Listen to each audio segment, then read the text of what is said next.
बचपन दे उस्ताद मोहतरम कारी अब्दुल शकूर साहब ओटी दी जॉब करेंदे रह गए सर चक नंबर 241 टीडी दे विच और अज इन्हां दी रिटायरमेंट है और मैं को ई लेवल तो आके इतनी खुशी थी नहीं पई है कि एक उस्ताद को सारी कौम ने आज भी कितना जिंदा रखा है और उनकी कितनी रिस्पेक्ट है। सर देखो कि सारे वसेब दे सारे निगर नौजवान बूढ़े सारा वसेब आया खड़े ते आके उस्ताद साहब को खुद हाफिज रखेंदे पैन कितने अपने सोहने प्रोफेशन को सारे उन्होंने भी अपना वक्त बड़ा अच्छा गुजारे सारे वसेब दे कट्टे। डॉक्टर सर जी कोई गाल करे सो सर जी अपनी रिटायरमेंट से जी बस अल्हम्दुलिल्लाह अल्लाह दी रहमत है। अच्छा मेरे आर्डर इन स्कूल ही थे जी हाँ सही ते सन 1984 च ठीक है सही सन 84 को रख के ते 24 तक 40 साल मैं गुजार दिते थे माशाल्लाह सही अल्हम्दुलिल्लाह सुम्मा अल्हम्दुलिल्लाह इन लोगों की बड़ी शफकत ते मेहरबानी है। 40 साल तक इन लोगों मेरी बड़ी खिदमत की है। अच्छा मैं भी जितने तम हम थी सकते मैं भी कोशिश की है इंशाल्लाह सारे दोस्तों नाल अच्छे तरीके नाल जिंदगी गुजारने की कोशिश की है और अच्छे तरीके नाल गुजरी। अच्छा माशाल्लाह तुसा यानी को अपना वसेब बड़ा है हालांकि तुसा इतु जावे कहना सी बिल्कुल सारा घर है सही। अच्छा इनके कोई शक नहीं 40 साल मैं गुजार दिते जी इन लोगों की बहुत ज्यादा शफकत है।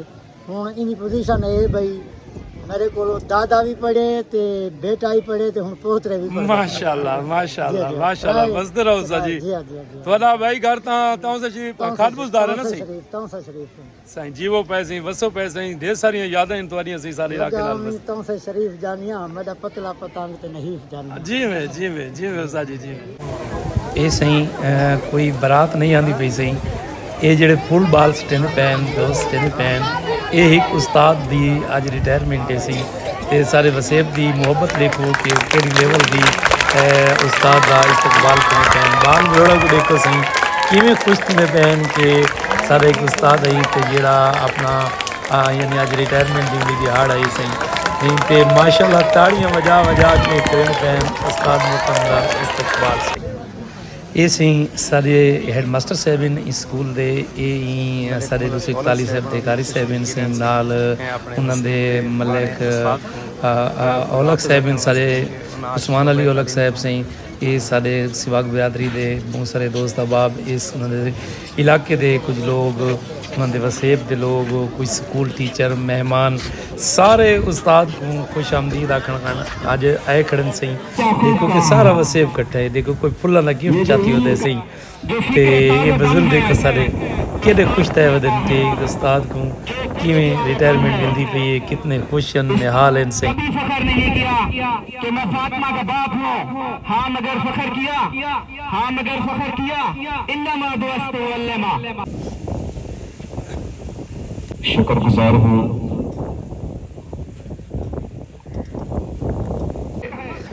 सारे वसेब की मोहब्बत देखो सही उस्ताद मोहतरम देखो तोहफा का ढीक लग गए देखो कि उस्ताद से होनी नजर ही नहीं आते पे यार सारे वसेब दे विच क्या मोहब्बत है क्या खलूस है उस्ताद दे आके इस पंडणियां तोहफा दियां उस्ताद साहब होनी चवा करनी देखो पीछे कमरे च रखवेंदे पैन उस्ताद साहब चंगे होन या उस्ताद कोई भी होवे सही उन्हां दी खिदमत दा उन्हां को सदा जरूर मिलना चाहिए सही जहाँ एक हक है और वहाँ एक हमारे लिए सवाब का काम भी है। साहब ने यहाँ बहुत अच्छा टाइम गुजारा है और बहुत सारे लोगों को शायद ये भी नहीं पता होगा कि ये यहीं के रहने वाले हैं या तौसा के रहने वाले हैं।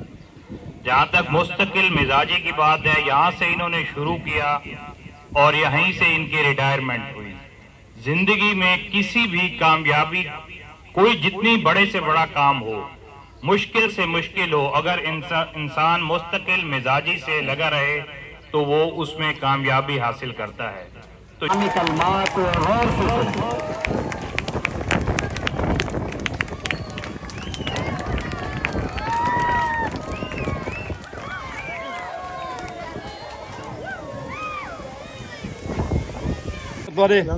तुम्हारा नाम क्या है सही मोहम्मद असलम ਤੁਹਾਡੇ ਨਾਲ अच्छा वक्त गुजरिया इन्हां दा कारी साहब ਉਹਨਾਂ ਦਾ ਕੀ ਕਹੋਗੇ ਇਹਨਾਂ ਦੇ ਬਾਰੇ बस अच्छे आदमी सी बहुत अच्छे आदमी सी ਤੁਹਾਨੂੰ ਉਹਨਾਂ ਦੇ ਜਾਣ ਦੇ दुख होया बहुत दुख होया अच्छा चलो खुश रहो जी ये मेरे दोस्त डॉक्टर साहब हैं। डॉक्टर साहब क्या हाल है? अल्लाह पाक करे कारी साहब आपके कब के जानने वाले हैं? हमारी जिंदगी इधर होगी, हम जब से पैदा हुए हैं। अच्छा। हाँ, तो आपके अच्छे उस्ताद रहे हैं। अच्छे उस्ताद हैं। अरबी नहीं, उस्ताद कैसा हैं। आदमी था? बहुत अच्छा, अल्लाह पाक उनको आपको खुश उसके रखे। जाने का दुख हुआ? हाँ, दुख तो हुआ भी, लेकिन खुशी भी, अल्लाह पाक ने उसको इतनी हाँ। लंबी इधर यहाँ पे पोस्ट, यहीं पे उसके ऑर्डर हो, यहीं से रिटायरमेंट हुआ। शाबाश शाबाश शाबाश। ये अस्सलाम वालेकुम भाईजान, क्या हाल हवाल है? सही सुनाओ सही, उस्ताद साहब रिटायरमेंट थे क्या कैसे हो? अच्छा वक्त गुजारा है।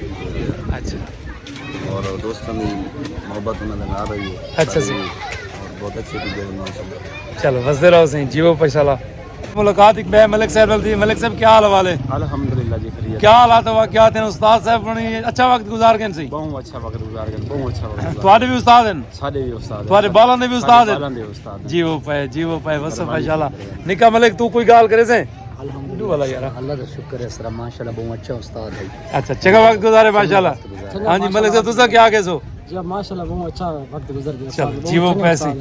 हाँ चंगा वक्त गुजार गए, 40 साल जो ही के स्कूल ही गुजार गए सही। हाँ जी बहुत मेहरबानी सी, शुक्रिया जीवो पैसे।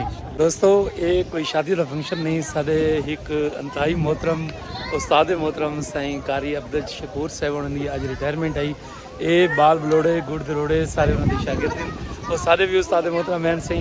अज उन्होंने रिटायरमेंट आई तो ये अलविदाई तकरीब आई, जिंदे सारे वसेब के नौजवान और सारे लोगों की मुहब्बत ते खलूस देखो कि ऐसा एक रिटायरमेंट ते उस्ताद होना को इवें महसूस थी पे जिमें अज उन्होंने शादी हो गई। बसते रहो जीवो पैशाला।